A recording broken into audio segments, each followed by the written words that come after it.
به نام خداوند جان و خیرت. برادران عزیز، هواداران طالب، طرفداران طالبان، چرا که چند وقت پیش طالبان ملا ابو عبیدالله گرفتند از خانه‌اش، بردند، بی‌رحمانه کارد، پاره پاره کردند.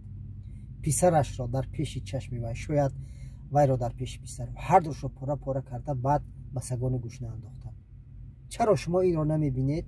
مگر ابو عبیدالله برای شما استاد نبود؟ و چرا طالبان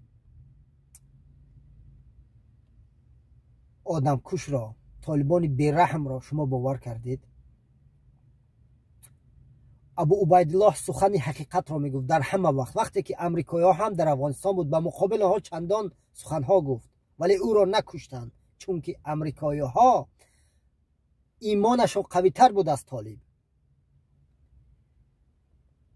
و سخنی که او را کشتند این است که در یک از نوارها من گوش کردم. او میگوید ای شمایان، در نظر طالبان را داشت، وقتی که 20 سال پیش حکومت در دست شما بود، شما مردم را فریب میکردید، ما نمیدونستیم، هیچ کس نمیدونست، ما باور میکردیم. ولی امروز روزی باور کردنی نیست.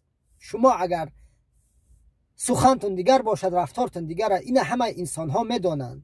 در پیش اگر دشمن میگوید، در پس پرده با دشمن هاتون دستی به دستید، ولی این رو پنهان کردن نمیتونید. اینترنت همش جهان میبیند.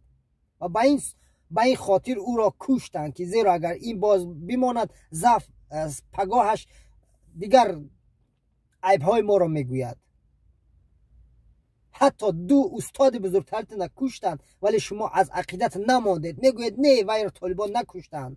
طالبان میگن ما نکشتیم. فکت آنکی، یعنی دلیل آنکی از خانهش و یا طالبان بردند و صحت بردند و او را برنگرداندند.